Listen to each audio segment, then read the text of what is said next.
Coronavirus, la pandemia. ¿Cuáles son los síntomas? ¿Cómo se transmite?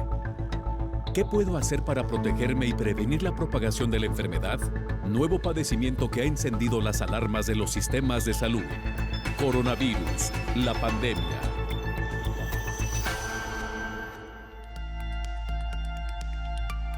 Qué gusto reencontrarnos en este espacio de Coronavirus, la pandemia. Gracias a usted que nos sintoniza a través de la señal de todos, Canal 44. También a quienes nos ven a través de las señales de las televisoras públicas que se suman a esta emisión y que hacen posible que lleguemos a México y América Latina. Hoy dedicaremos nuestro programa a hablar sobre las olas pandémicas del año pasado en comparación con la que hoy se vive en gran parte del mundo. La Organización Panamericana de la Salud advierte que en México y Estados Unidos se multiplicaron las enfermedades y muertes por COVID-19 en el personal. Investigaciones de la farmacéutica Pfizer muestran que una tercera dosis del biológico protege contra la variante Delta. Ante la posible obligatoriedad de que la vacuna anticoronaria sea obligatoria, han iniciado una serie de debates legales y de derechos humanos, así como protestas en Francia, Grecia y Alemania.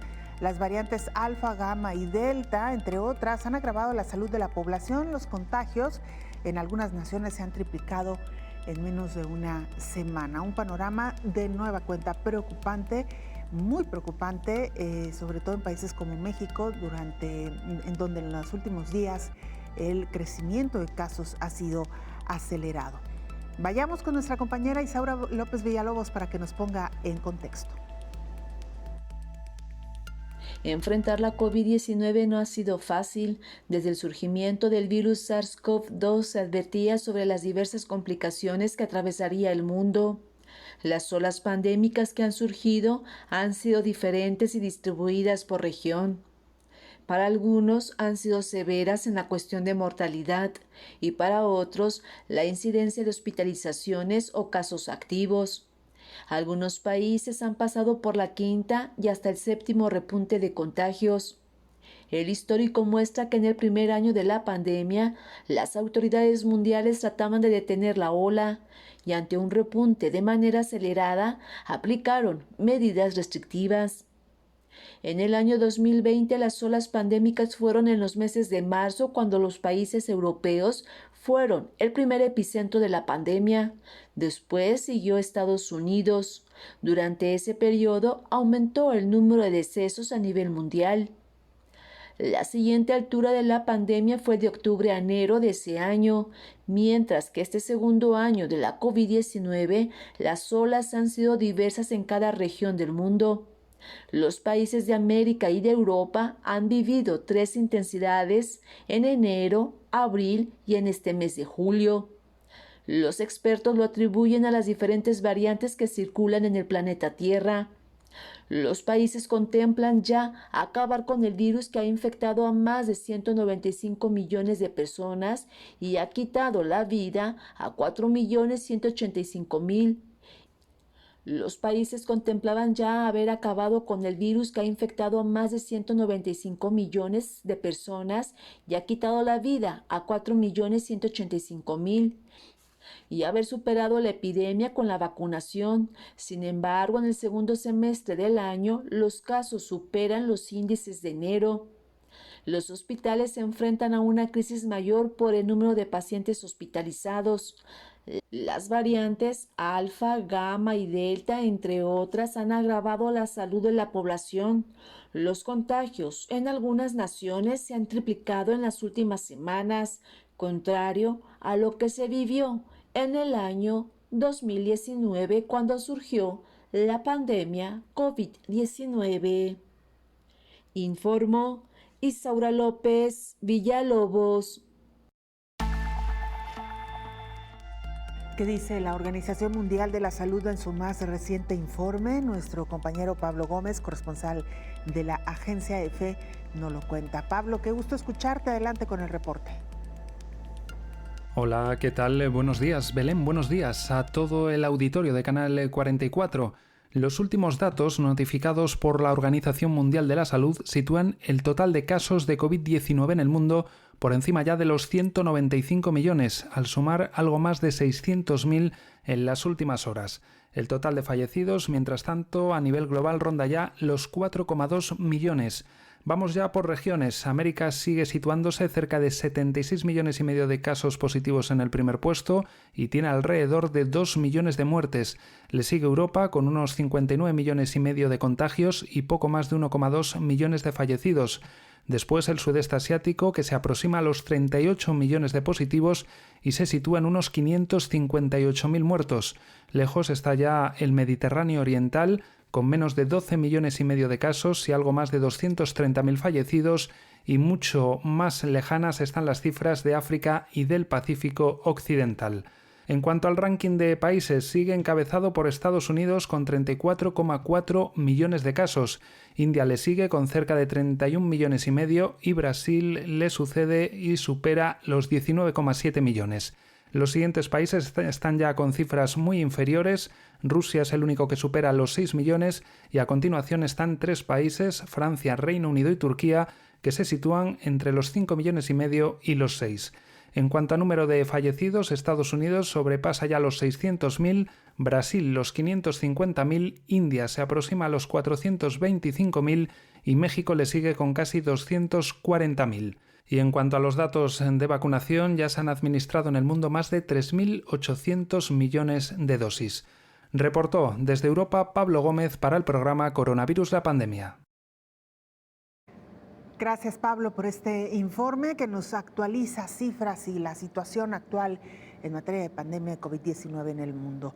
Y mire, la farmacéutica Pfizer afirma que una tercera dosis de COVID-19, de la vacuna contra COVID-19, protege 5 veces más a jóvenes. En el reporte del segundo trimestre del año, la farmacéutica Pfizer informó a sus inversionistas sobre las ventajas que tendría una tercera dosis anti-COVID. En el documento, la farmacéutica informó que en julio de este año, junto con BioNTech, proporcionó una actualización de la prueba de refuerzo de fase 1, 2 y 3 de una tercera dosis de la vacuna.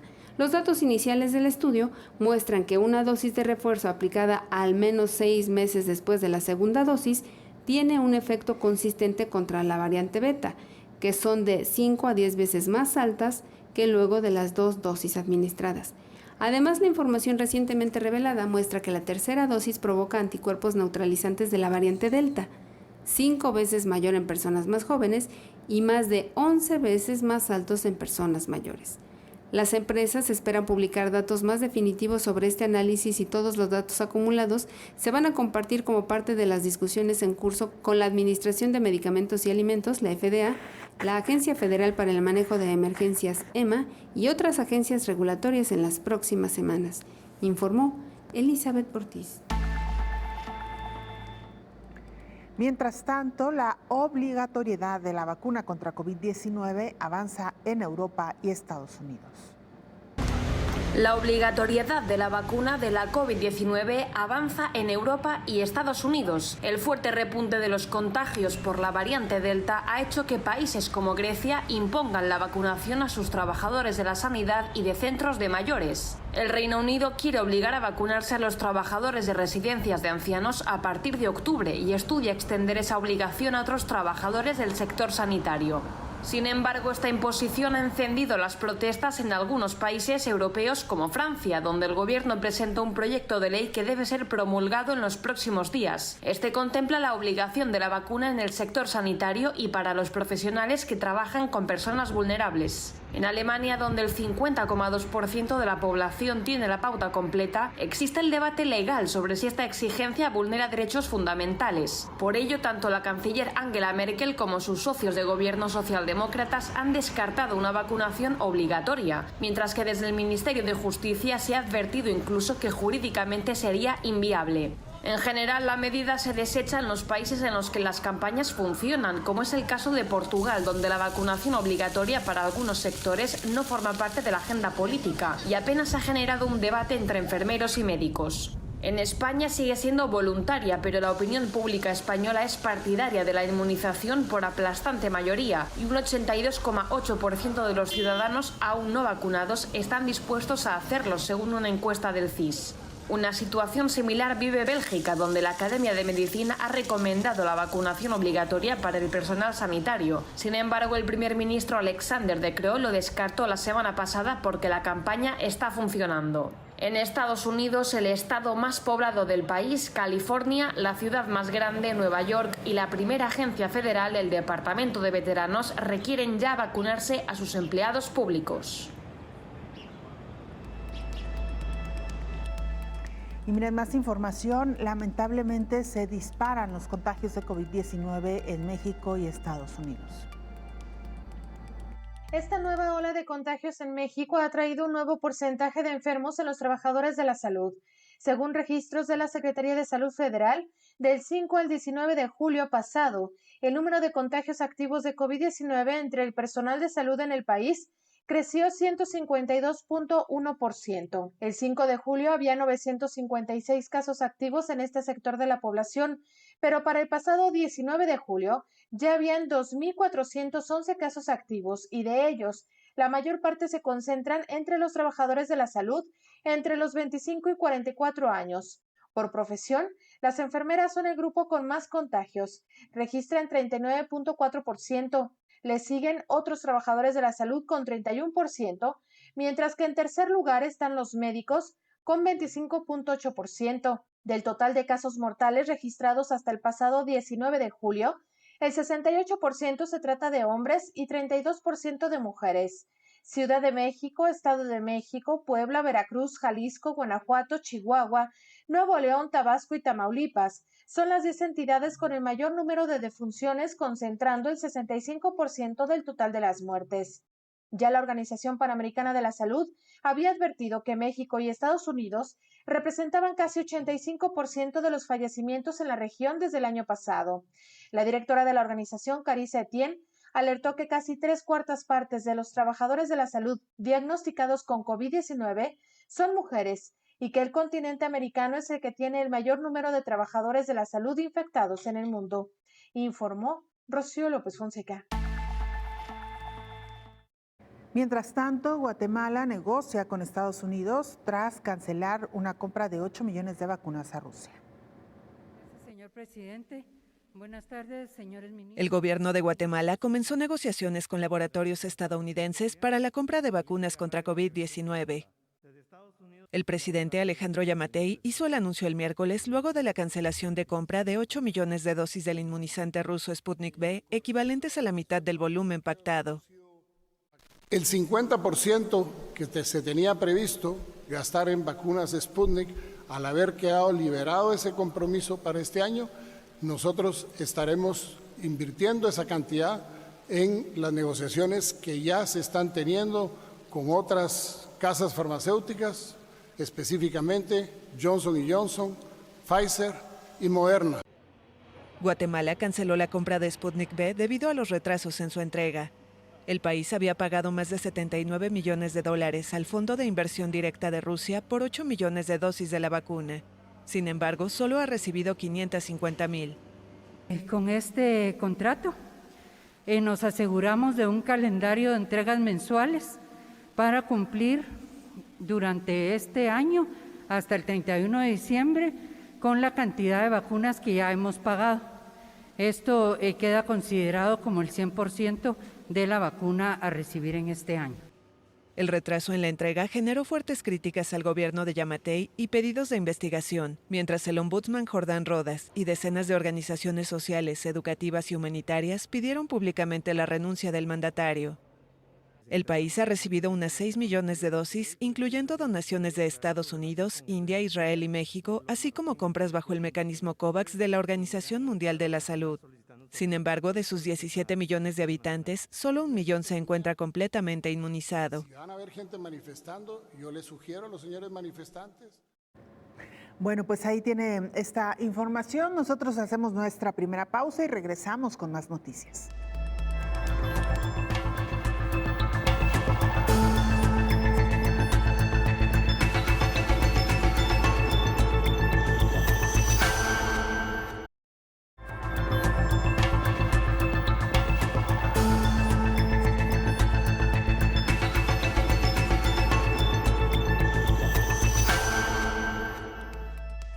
Ante el incremento en el número de casos de COVID-19 en el mundo, autoridades hacen un llamado a no realizar viajes.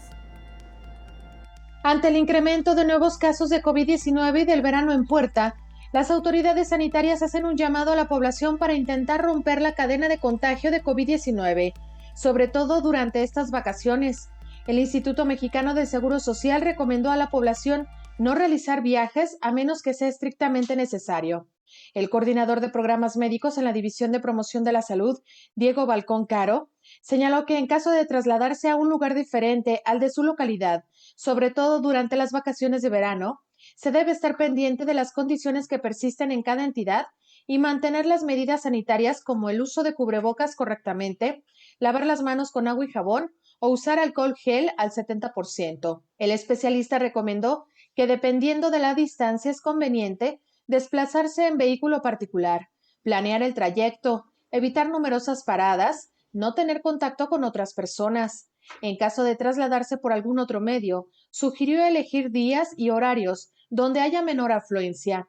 En cuanto al impacto de la COVID en el turismo en esta temporada vacacional, recuerda la Organización Mundial del Turismo que esta industria busca resarcir el daño causado por la pandemia durante el 2020 y en lo que va de este año. Por ejemplo, en Europa, las llegadas de turistas internacionales se hundieron casi un 70% y durante los primeros 5 meses de este año cayeron un 85%, según cifras de la OIT, informó Rocío López Fonseca. Como le hemos narrado en este mismo espacio, Chile vivió una de las olas más intensas de COVID-19 el año pasado y también fue de los países que avanzó de manera mucho más rápida en la inmunización de su población entre los países de América Latina. Es por ello que los expertos se preguntan si este país habrá alcanzado ya la llamada inmunidad de rebaño. Expertos han empezado a preguntarse si en Chile se ha alcanzado la anhelada inmunidad de rebaño. Y es que el país andino, donde casi el 80% de la población objetivo está completamente vacunada, ha experimentado en el último mes una drástica caída de casos y de ingresos en UCI por COVID-19. De hecho, el pasado martes las autoridades sanitarias anunciaron la cifra de contagios nuevos más baja en 15 meses, con 753 infectados, al tiempo que informaron que la tasa de positividad nacional lleva 10 días por debajo del 3%. Más de 5 meses ha tardado el país, que suma más de 1,6 millones de casos, 36.000 decesos totales, en estabilizar la pandemia desde que inició la inmunización masiva, en parte, según los expertos, porque la vacuna mayoritaria, la del laboratorio chino Sinovac, tiene una eficacia menor para evitar los contagios. Esta mejoría se da en paralelo a una de las campañas de inmunización más exitosas del mundo. Un 79,2% de la población objetivo ha completado su vacunación, más del 86% ha obtenido una inyección y 12 de las 16 regiones superan el umbral del 80% de la población objetivo vacunada. La incertidumbre gira ahora en torno a la variante Delta, la de mayor contagiosidad según la OMS y de la que hasta el momento se han registrado una treintena de casos en el país. Y la vacuna de COVID-19 formará parte del esquema de vacunación global. Expertos internacionales llaman a aplicarse las dosis correspondientes para lograr la inmunidad a corto plazo. Las vacunas contra COVID-19 podrían formar parte ya del esquema de vacunación en el mundo e incluso podría estar cambiando cada año o cada cierto tiempo, como ocurre con la de la influenza, estima el virólogo y miembro del Sistema Nacional de Investigadores del Consejo Nacional de Ciencia y Tecnología, José Ángel Regla Nava. Estas farmacéuticas, como lo que es Pfizer, está produciendo ya vacunas actualizadas. ¿Qué significa esto? Pues ver cuál variante está circulando en la actualidad y van a producir una vacuna, digamos, de nueva generación que está dirigida contra estas variantes y por lo tanto pues van a ser más efectivas, ¿no? Como lo que pasa cada año con la de la influenza, entonces, que le modifican, le quitan, le ponen, ¿no?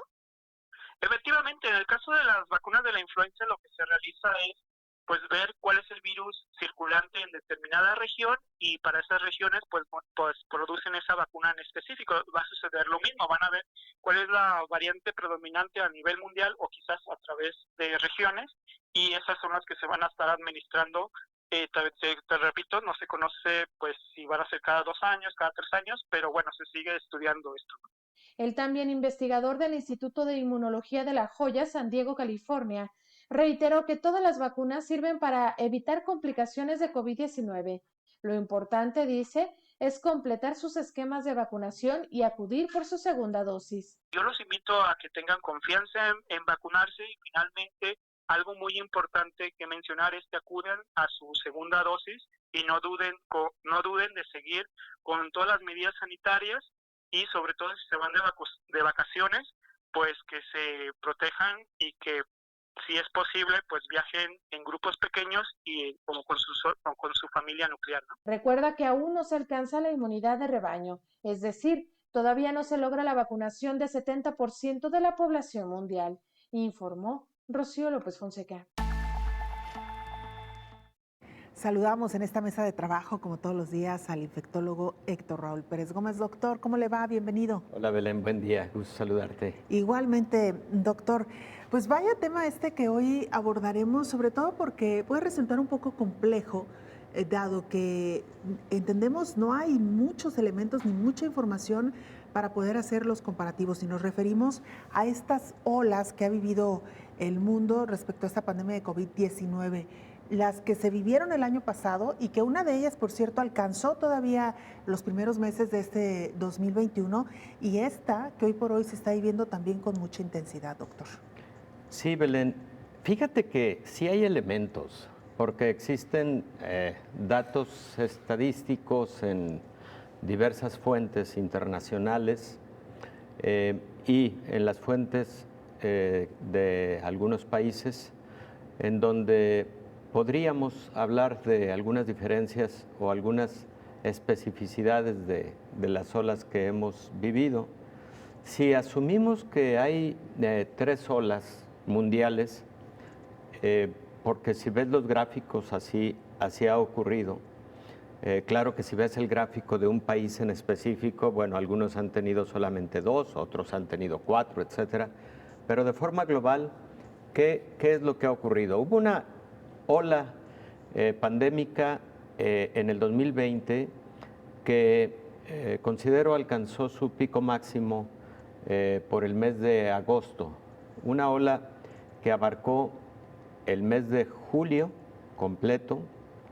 El 1 de agosto hizo un pico significativo y a finales de agosto empezó a tener descenso hasta llegar a mediados de septiembre, en que se puede considerar volvió a tener una prevalencia de la enfermedad con un control aceptable, digamos, considerando lo que había sido la ola previa. Pero luego viene efectivamente la que azota al mundo entero y que es considerada la más importante hasta este momento y ocurrió entre diciembre y enero de el 2020 y el 2021 respectivamente. La que estamos viviendo actualmente es una ola que inicia aproximadamente en marzo, finales de marzo, ya con una tendencia de ascenso progresivo, pero con un incremento logarítmico, diría yo, a inicios de junio.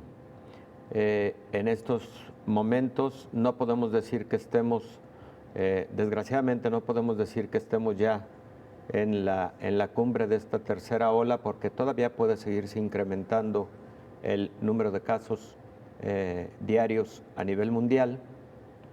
Pero permíteme dar algunos datos que considero pueden diferenciar las características de algunas de estas primeras, segundas y terceras olas. En la primera, la letalidad definitivamente fue una muy alta letalidad.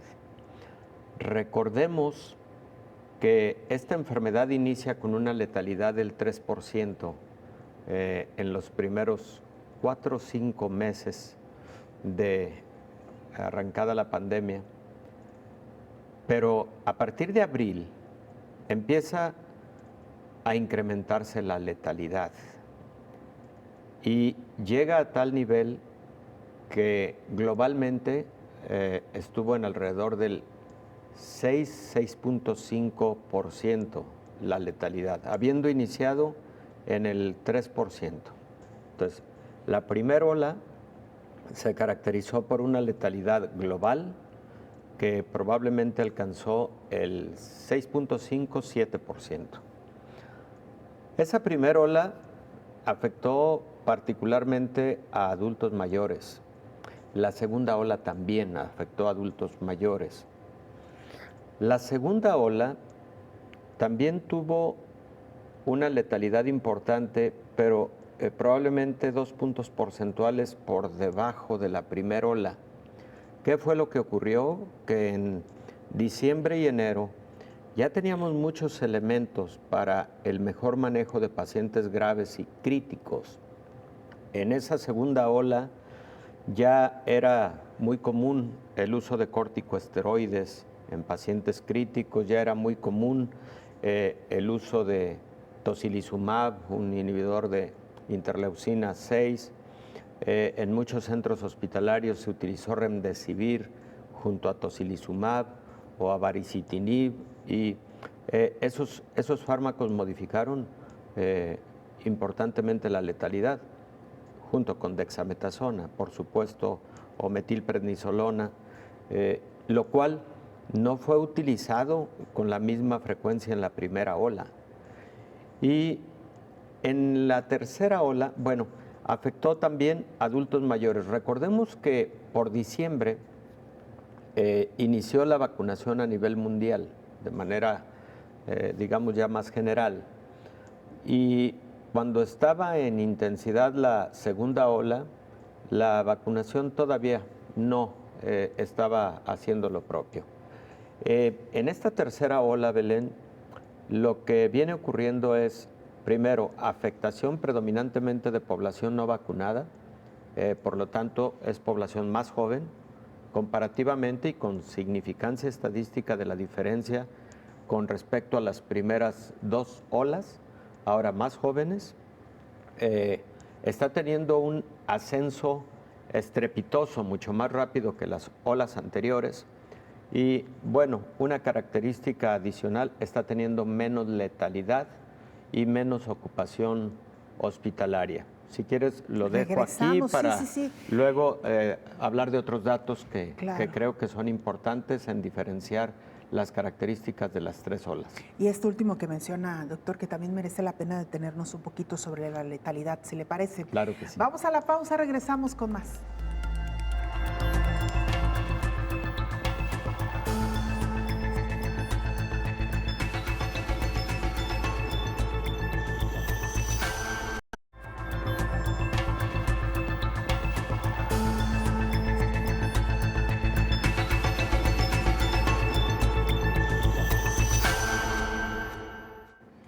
Una pandemia que está más viva que nunca, lamentablemente, así lo muestran las estadísticas. Nuestra compañera Elizabeth Ortiz nos presenta el siguiente informe. La variante Delta del SARS-CoV-2 está causando las nuevas olas de COVID-19 en varias partes del mundo. En Estados Unidos los casos se han duplicado durante la última semana, principalmente entre personas no vacunadas. Se ha declarado a la variante Delta como la principal amenaza en el periodo. Cuba está experimentando las tasas de infección y muerte más altas de la pandemia y todos los grupos de edad están afectados. Tan solo en la última semana, más de 7,000 menores y casi 400 mujeres embarazadas dieron positivo a COVID-19. Epidemiólogos de España advirtieron que ya están en una quinta ola de contagios. Está en el 10º lugar a nivel mundial con 4.3 millones de infecciones y 81,000 muertes a causa de la COVID-19. India está en el 2º lugar en contagios a nivel global, luego de la explosión de casos en abril y mayo. Actualmente tiene 31.4 millones de infecciones y 422,000 decesos, informó Elizabeth Ortiz. Bueno, pues así esta tercera ola, doctor Héctor Raúl Pérez Gómez, ya antes de irnos a la pausa usted nos daba un panorama general y esta, digamos, un poco radiografía entre lo que ocurrió en estas dos primeras olas y esta tercera que hoy se está viviendo. Y nos decía usted, doctor, que sí hay un descenso significativo en cuanto al número de muertes. Sí. ¿Hay manera de explicar por qué está ocurriendo esto, doctor? Sí, Belén. La primera explicación es que la población que está enfermando en esta tercera ola son más jóvenes que la población que enfermó durante la primera y la segunda ola. Los jóvenes tienen menos letalidad. Aquí me gustaría decir que estamos hablando de planos estadísticos globales, porque luego un comentario así no me gustaría que llevara a el exceso de confianza en ciertas poblaciones como los jóvenes, porque aunque enferman con menos gravedad y tienen menor letalidad, de cualquier manera, en un caso específico sí puede ocurrir gravedad, estado crítico y muerte en población joven, en población infantil, pediátrica, incluso en población de niños tan pequeños como 1 año de edad o menos. Entonces, estamos hablando de cifras globales, de porcentajes globales. Los jóvenes, a diferencia de los adultos, por ejemplo, mayores de 60 años, tienen necesidad de hospitalización en una proporción menor al 5%, mientras que en los adultos mayores la necesidad de hospitalización se presenta habitualmente por arriba del 15%. Lo hemos platicado aquí en diversos momentos. En global, los adultos mayores tienen, por ejemplo, mayores de 70 años, tienen letalidades que oscilan entre el 12 y el 17% aproximadamente, mientras que, por ejemplo, el grupo de edad de entre los 20 y los 30 años tienen letalidades del 1%. O sea, la diferencia es muy significativa. Y por ese motivo, Belén, hoy con la tercera ola que se está viviendo, la letalidad es más baja y la necesidad de hospitalización es más baja en cifras globales, ¿no? Por supuesto que si ponemos la lupa exclusivamente en la población mayor de 60 años, por ejemplo, nos encontramos similares porcentajes de necesidad de hospitalización y de gravedad en esta tercera ola respecto de las olas anteriores, cuando este adulto mayor no se haya vacunado. Este es otro punto fundamental, porque adultos mayores que recibieron esquemas completos de vacunación y que están enfermando en esta tercera ola, la mayor parte tienen enfermedad leve moderada, que incluso se puede manejar de forma ambulatoria. Ese es otro motivo por el que la letalidad está siendo menor en esta tercera ola. Los porcentajes de vacunación que ya en algunos países tienen un avance significativo. El caso de México, por ejemplo, tiene alrededor de 35% de su población mayor de 18 años de edad con al menos una dosis de la vacuna. No, y perdóname, con esquema completo de vacunación, y alrededor del 42% con al menos una dosis de la vacuna, y estamos hablando de población mayor de 18 años de edad. No es despreciable, nada despreciable, diría yo que incluso mejoró mucho el ritmo de vacunación en México. Ha habido días en que se ha vacunado a 1.200.000 personas en una sola jornada de vacunación, y de seguir en un ritmo así, entre 800,000 y 900,000 vacunados en un solo día, sí se puede lograr el objetivo de cubrir a toda la población mayor de 18 años de edad para finales de octubre. Eso el gobierno de la República Mexicana lo ha puesto como un objetivo y el ritmo va bien, va aceptable, pero recordemos también que hay segmentos de la población que siguen reticentes a la vacuna. Bueno, quienes han requerido hospitalización, quienes han llegado a enfermedad crítica, a necesidad de intubación y quienes han fallecido durante esta tercera pandemia, la mayor parte no tenía vacunación, la mayor parte son personas con enfermedades coexistentes o preexistentes, diabetes, obesidad, hipertensión, etcétera. Sigue siendo ese el perfil, pero las personas con antecedente de vacunación están teniendo enfermedad leve, moderada, por fortuna, y bueno, algo que también está caracterizando a esta tercera ola, ojo con esto, alto porcentaje de mujeres embarazadas que se están infectando y de niños que se están infectando. Y en el caso de los niños, cuidado porque sí puede fallecer un niño con COVID-19. Cuidado porque sí pueden llegar a tener gravedad los niños.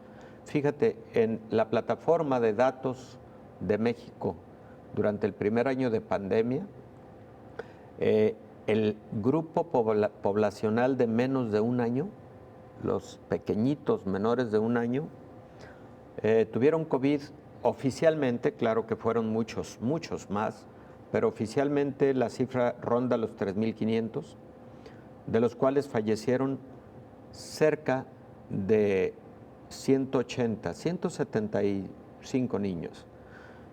Esto te da una letalidad del 5%, es una letalidad alta para ese grupo de población. Entonces también cuidado con el tema de los niños, protejámoslos mucho porque no están vacunados, porque probablemente muchos sí enfermaron con enfermedad leve o en muchos casos asintomática y a lo mejor generaron inmunidad, pero la mayor parte de la población no sabe ese estatus inmunológico de los niños y por lo tanto hay que cuidarlos mucho porque probablemente la vacunación en pequeños de 1 año de edad a los 12 años de edad va a tardar en la mayor parte de países. En Estados Unidos están vacunando a partir de los 12 años de edad. Esa situación no ha iniciado en ningún país de América Latina. Vamos, digamos, un paso atrás de estas decisiones y me parece que en ese sentido bien conviene también acelerar el paso porque ya para mayores de 12 años de edad ya está perfectamente descrito y los protocolos de estudio cerraron con muy buenos resultados. Ya también la población de 12 años y más debería estarse vacunando en todo el mundo. Y máxime, doctor, cuando estamos en la antesala del regreso a clases, en donde muchos países han dicho va el regreso a clases independientemente de cuál sea la situación en ese momento. Definitivamente, Belén. Y mira, permítame hacer un comentario del que no se habla mucho, pero que también en algunas publicaciones la han señalado como una estrategia posible para el tema de regreso a clases. En algunos países, en algunas regiones, el regreso a clases en la modalidad híbrida sugiere que quienes puedan seguir o quieran seguir a través de plataformas virtuales lo podrán hacer, pero que también, dadas las condiciones que pudieran mejorar cuando llegue el momento y de forma voluntaria, habrá quien esté en la libertad de regresar a clases presenciales. A mí me han preguntado en diversos momentos, ¿y qué tendría yo que hacer para tomar una decisión? ¿Nos cuenta? Regresando Te lo después cuento de la en un pausa. momento, claro. No se vayan porque esta respuesta yo estoy segura que muchos de ustedes la están esperando. Vamos a la pausa.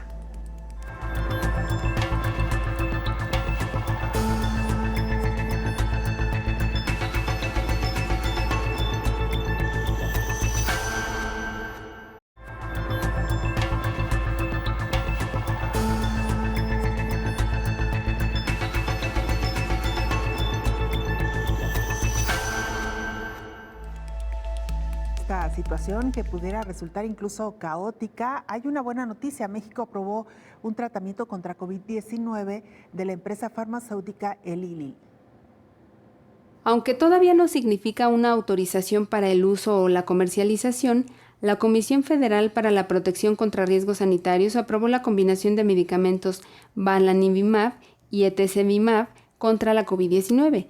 Es un tratamiento de la enfermedad por COVID-19 leve o moderada en adultos y pacientes pediátricos mayores de 12 años y que pesen al menos 40 kilogramos, con resultados positivos de la prueba de diagnóstico directo del virus SARS-CoV-2 con un alto riesgo de progresión a COVID-19 grave y hospitalización. El Comité de Moléculas Nuevas y Subcomité de Evaluación de Productos Biotecnológicos emitieron una opinión técnica favorable del tratamiento presentado por la farmacéutica Eli Lilly. Esta opinión forma parte del proceso de aprobación necesario para el cumplimiento de los requisitos de seguridad, eficacia y calidad, indispensable al considerar un producto. Ahora la Comisión de Autorización Sanitaria queda pendiente de la solicitud de la combinación de los medicamentos para su uso de emergencia. La Administración de Drogas y Alimentos, FDA de los Estados Unidos, otorgó la autorización de uso de emergencia para el tratamiento leve a moderado en adultos que tengan el riesgo de progresar a COVID-19 grave y hospitalización, informó Elizabeth Ortiz. Doctor Héctor Raúl Pérez Gómez, antes de irnos a la pausa, la pregunta quedaba en el aire. ¿Qué hacer ante un eventual regreso a clases? ¿Llevar o no a los niños? ¿Las autoridades sí, no? ¿Qué hacer, doctor?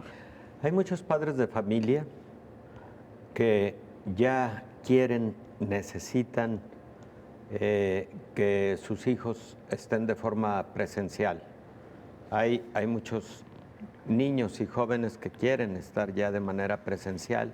Y creo que en general todos queremos la presencialidad ya en las actividades escolares, académicas. En el caso de los niños y los jóvenes, particularmente en virtud de no estar vacunados la mayor parte aún, una estrategia que no es oficial, pero que se puede adoptar de manera individual, específica en determinadas familias, es la realización de anticuerpos contra SARS-CoV-2, particularmente anticuerpos neutralizantes, porque pueden existir muchos niños, muchos jóvenes, sobre todo adolescentes, que no están vacunados, pero que pudieron ya haber tenido infección leve o asintomática por este virus. De hecho, en esta población es común la enfermedad asintomática y leve.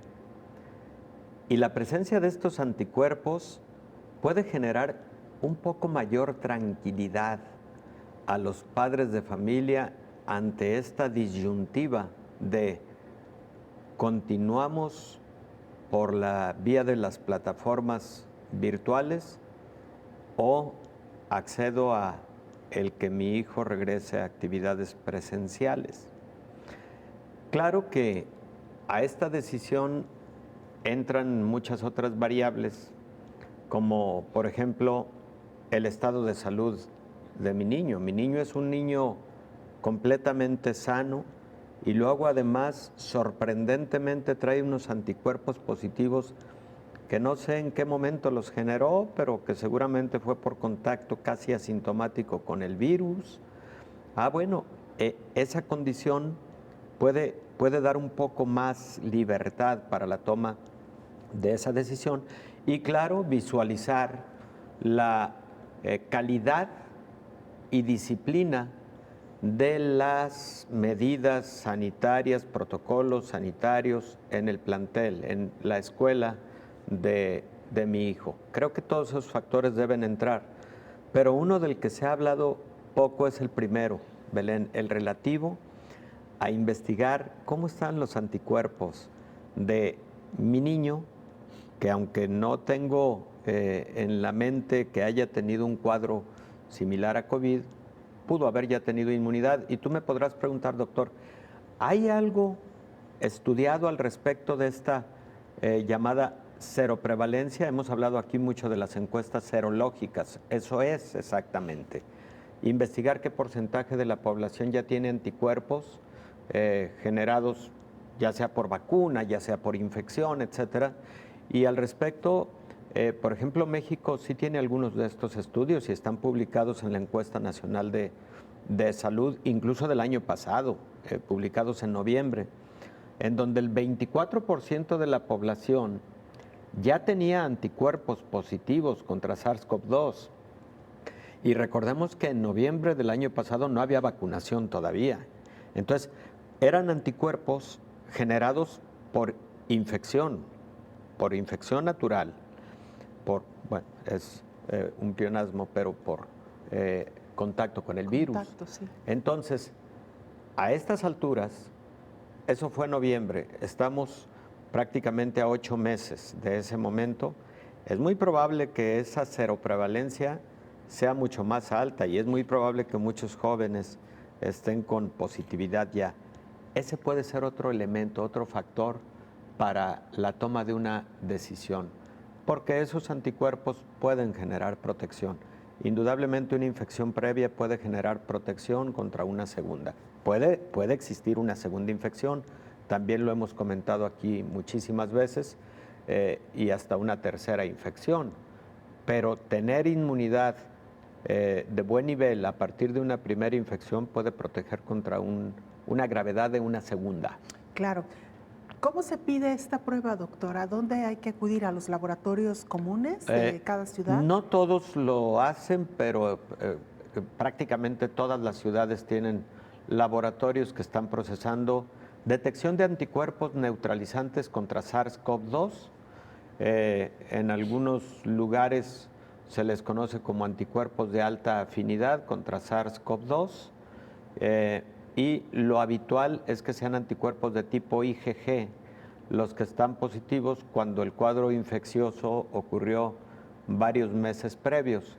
Si es un cuadro infeccioso que ocurrió, por ejemplo, 15 o 22 días previos, todavía pueden estar positivos también los anticuerpos IgM, pero los que persisten durante un tiempo más largo, que son inmunidad de memoria y frecuentemente son anticuerpos de alta protección o de mejor protección, los anticuerpos IgG, de alta afinidad. Sin duda alguna es una muy buena recomendación, doctor. Tranquilidad para los padres, saber que de manera natural sus hijos quizá pudieron haber adquirido esta inmunidad y que, como usted bien lo ha explicado, no es descartado, no es descabellado, claro, dado que como población hemos estado expuestos permanentemente a este virus, con la diferencia de que este grupo poblacional sí en su mayoría pueden ser asintomáticos o de síntomas muy leves. Así que, pues ojalá, doctor, que sí esta inmunidad de rebaño, de la que tanto hemos hablado también, se extienda, que sea ya lo suficientemente sólida